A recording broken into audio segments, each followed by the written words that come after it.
I tried 7 online hustles throughout my years as an online entrepreneur. 3 failed miserably and 4 actually made me money. And let me tell you, I tried everything from content creation to affiliate marketing to selling digital products. Each side hustle actually taught me something different. Some actually showed me how to think like a digital marketer, others taught me the ins and outs of sales, and a few reminded me how much patience it really takes to become a successful online entrepreneur.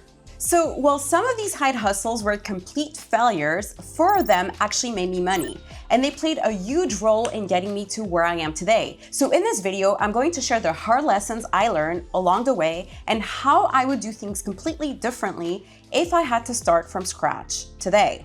So before I get into which one worked and which one didn't, it's important to note that I didn't have a team behind me. I had very humble beginnings. I didn't have huge budgets or an army of VAs actually helping me out. So when I first started my online journey, my only goal was to hit the ground running and figure out what would actually make me money. So let's begin. Well, I first started dropshipping almost 10 years ago. Time really does fly when you're having fun. And oh boy, it was such a humbling experience. So this was before AI tools existed. So I quickly realized I wasn't really selling products, I had to sell emotions. So that meant clever ads, strong copy, good landing pages that actually converted, and the list goes on. And all of a sudden, I wasn't just a store owner. I had become a digital marketer, an advertiser, an email and SMS marketer, even a landing page designer. I was completely overwhelmed trying to learn it all between media buying on Facebook, email marketing automations. My brain was just fried from all the amount of information. But here's the truth. Drop shipping became one of my greatest schools. So through all these failures, I actually learned a lot. So here's the truth about dropshipping. You need to be a serious digital marketing expert to really make it work. This isn't something that I would recommend if you're just starting out. For me personally, dropshipping turned into this massive time suck that just wasn't giving me the result that I needed. So let me break down what's actually involved here. First and foremost, you need to create social media content and post it every single day, whether it's Instagram or TikTok. So you have an idea of what product's gonna go viral. You also need to spend real money on Facebook ads and constantly test different versions.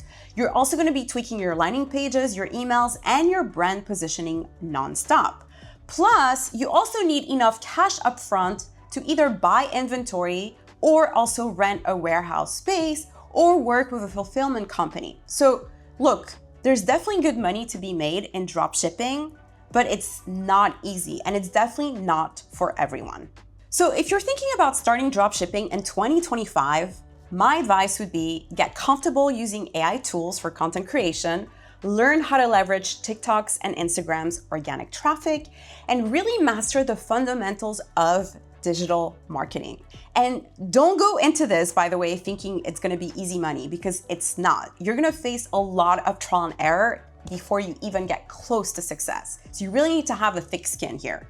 So this side hustle really takes resilience, right? So really do your own research. It is within reach, but you also have to be realistic here.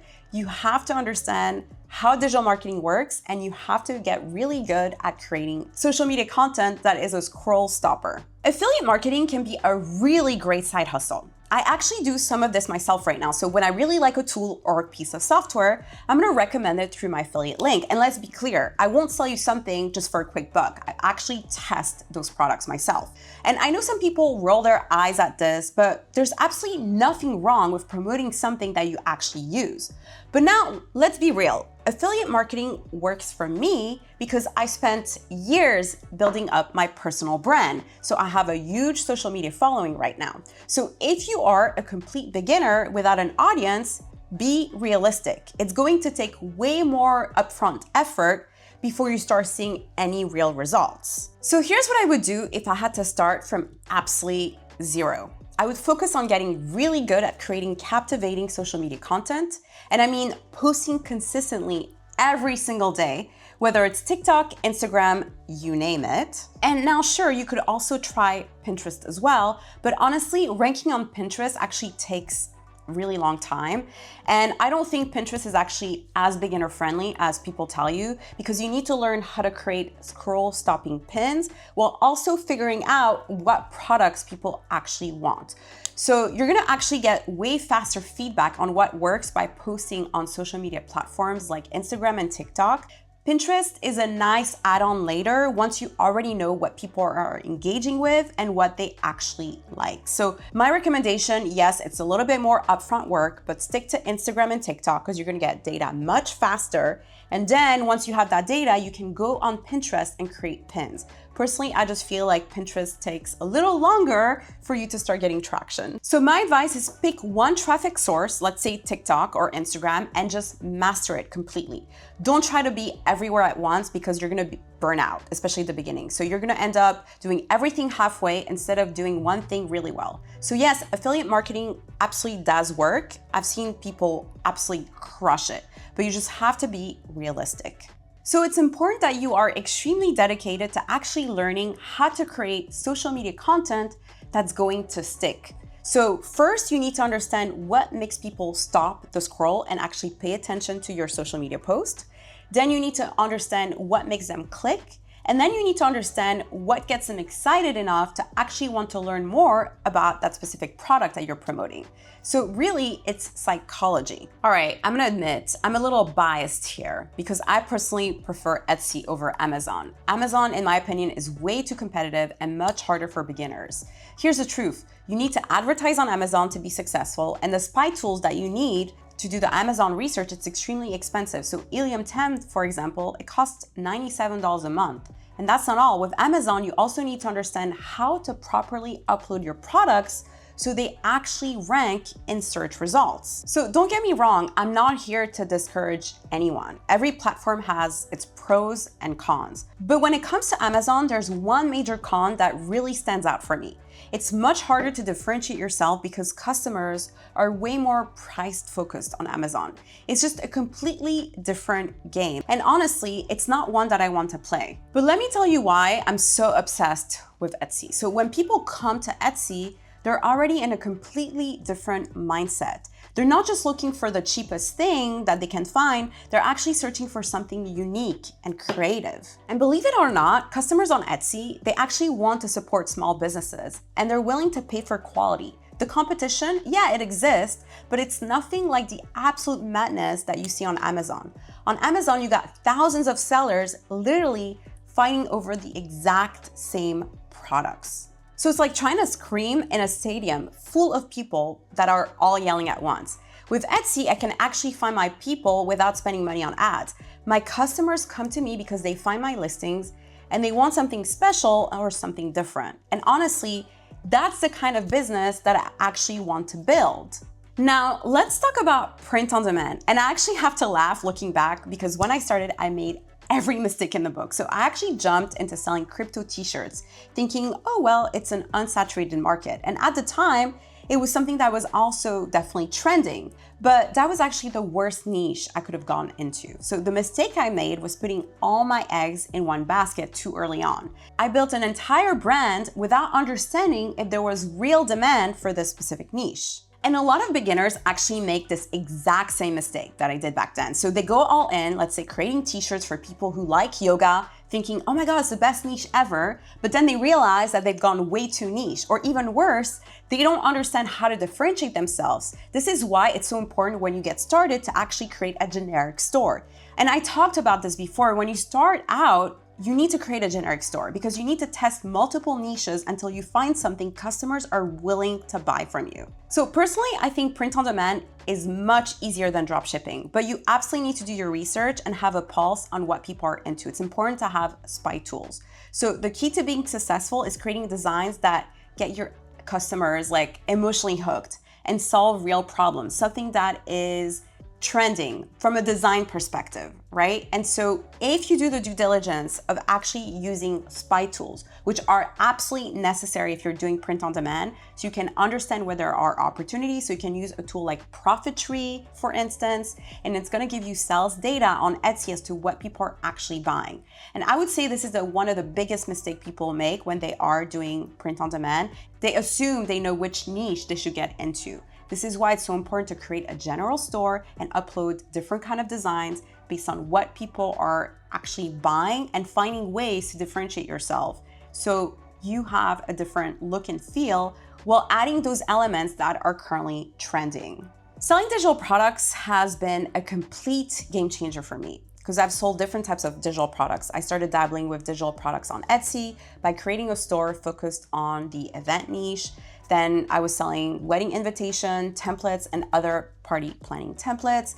And I've also sold other digital products like ebooks on Etsy and on Threads as well for various niches. So the challenge with digital products is that first, you have to understand what problem you can solve.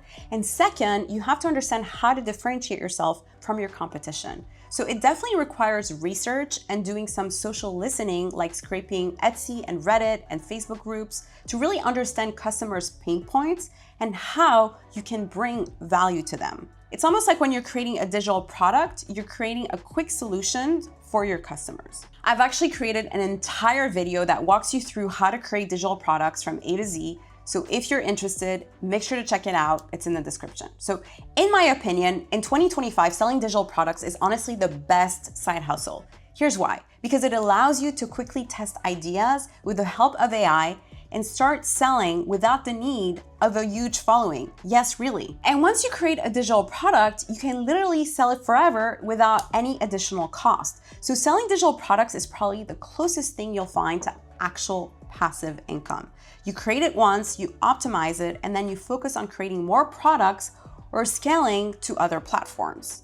So it's no secret that I've been an Etsy coach for over 4 years now, and I've honestly lost count at this point. It's helped me evolve throughout the years. I simply started one day just sharing my knowledge on TikTok because I actually felt a bit disconnected just selling on Etsy. And I didn't really have a community of people like me. Plus, not a lot of people knew about the power of Etsy. When I started posting on TikTok, the very early days of TikTok, everyone was preaching about doing dropshipping. And I simply didn't want people to make the same mistake I made because I actually went into debt because of dropshipping. And well, one thing led to another, and very quickly people started asking me to create a course, and it obviously evolved throughout the years. So to date, I've helped thousands of people make their first $1,000 on Etsy. I've even helped students make as much as $500,000 on Etsy or even 100K plus on Etsy. So you could do this too if you have a specific skill set that is unique to you and it can actually help people change their life around. You could also create your own online course. So if I was starting from scratch, here's what I would do. I would create a small actionable ebook or worksheet that I would sell for less than $27. Then I would either list it on Etsy based on my research or use Threads to promote it. Then I would test different strategies until people start buying and then create a funnel to introduce people to my course or coaching program. But remember, for this to work, you actually need to provide value and have had success in whatever it is that you're teaching. So it's extremely rewarding, and it can also be a great way to launch your online empire. So the reason teaching works for me is because I'm not just teaching theory. I'm teaching what I've actually done to build multiple six-figure Etsy stores. So when people see real results from real methods, they stick around and they actually implement what they learn and they actually get results. You already know me as a content creator, but I need to set the record straight on something. This is not a side hustle. Anyone telling you that creating content is passive income, they're lying to your face. So with other business models, you can actually eventually hire a team and step back from the day-to-day operation. But with content creation, you are the face, you are the brand, you are the product. And only you can hit that record button. So only you can decide what's the final edit and what thumbnails is going to get posted and what ideas are worth pursuing. So there's a lot of research, planning, filming, editing, and strategy work that goes into every single piece of content that you create. And that's exactly why I get how hard it is for new entrepreneurs to create content for their personal brand on top of running their business.